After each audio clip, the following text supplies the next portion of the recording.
It's a global study, so what we're doing is we are measuring leaders across the globe, pre-coaching and then post-coaching. And it's quite a comprehensive study, and this is one of the gaps in the academic world, is there aren't a lot of, experiments or research in the coaching space. What does it change? How does it change people? So this is measuring pre and post, and it's also measuring it from not only the coachee's perspective, the person who's being coached, but it's also asking similar questions from their manager and also from their direct reports, who can obviously observe their behaviours on a day-to-day basis. So we're measuring from 4 aspects, pre and post. So we're measuring the person themselves who's being coached, they fill out their questionnaires, their manager, their direct reports, and also the coach. So we do that pre, and then we do the same again post. And we're obviously analysing the data between the 2 time periods and across obviously the number of leaders that are participating in the study. Because one of the aspects of the study is we want to understand how coaching develops newer leaders relative to more experienced leaders, and that's a part of the research that I think will assist, particularly what I was describing before about people who've been plonked into a leadership role and everyone expects them to just go. The data collection's been running for just over 12 months now, and we'll finish up the data collection at the end of this year. We'll then be running what we call some qualitative interviews to better explore what we're seeing in the data. So next year we'll be working through the analysis of that data and then obviously presenting the results through various academic papers. Well, what we're finding is that, and I'll cite a particular coach, I don't think she'll mind me referencing her, but Sue Montgomery's been a participant in the study. So she's had quite a number of coachees participate through, so we've been able to measure pre and post.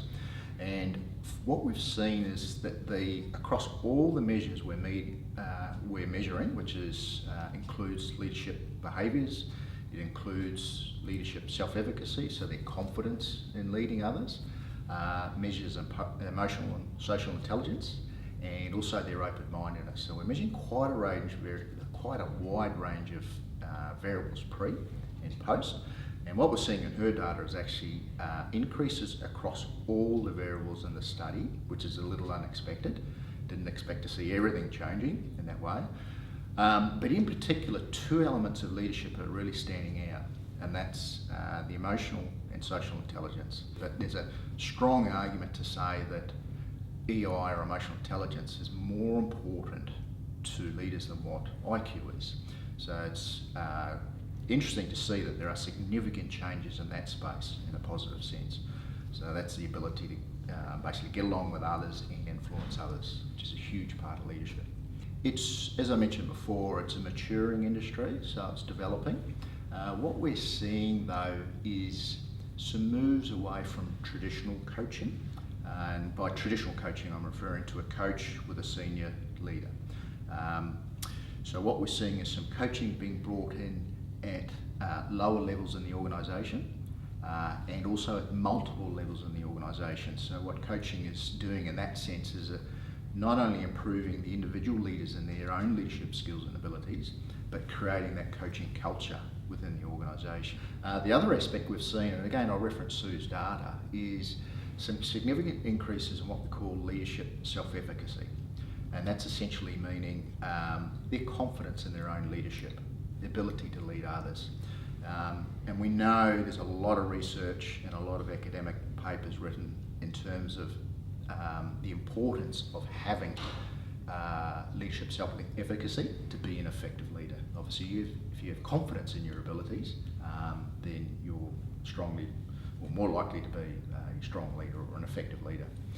The other element of the leadership self-efficacy that I think is really important as well is not only the increase, which is related to increased leadership effectiveness overall, but also we know that an increase in self-efficacy means that you're more likely to try to improve and try other behaviours, etc., etc.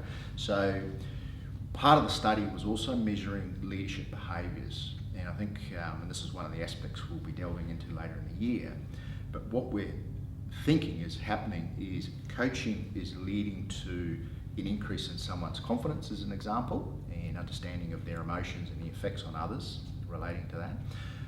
They in turn lead to increased positive leadership behaviours, which in turn leads to more effective leadership. So I think that's the starting of the process that we're starting to see play out, but more to come later in the year. As an individual, and I've personally had experience with coaching, I believe it's very, very effective in terms of being able to develop a person, in terms of the direction they want to go. And it's very difficult, and we all, I guess it's difficult for people to go on like a leadership course as an example, and then come back to a work environment and maintain what they've learned and implement in the workplace. And this is one of the gaps in leader development that I think we're seeing is, the courses and the like are effective, but they could be made a lot more effective by having that support, that coach who, I guess, helps you to be more accountable, helps you drive to where you want to go, and helps you reflect on where your roadblocks are and things like that. So I think there's a number of opportunities for coaching on its own in combination with other programs, so you can maintain that momentum when you come back to the workplace.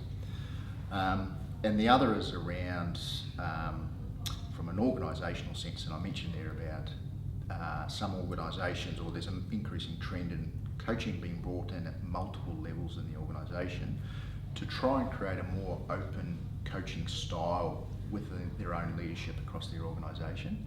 Yeah, we're seeing comments, and I've even got some here as an example, that you can see comments coming back from direct reports saying, this person's now listening to what I'm saying, and I feel more part of the team, and I've got clearer direction, and all those sorts of things, which they are just fundamental things for good leaders to do, but we're just so busy doing everything, and I think that's where the coach has a huge role to play.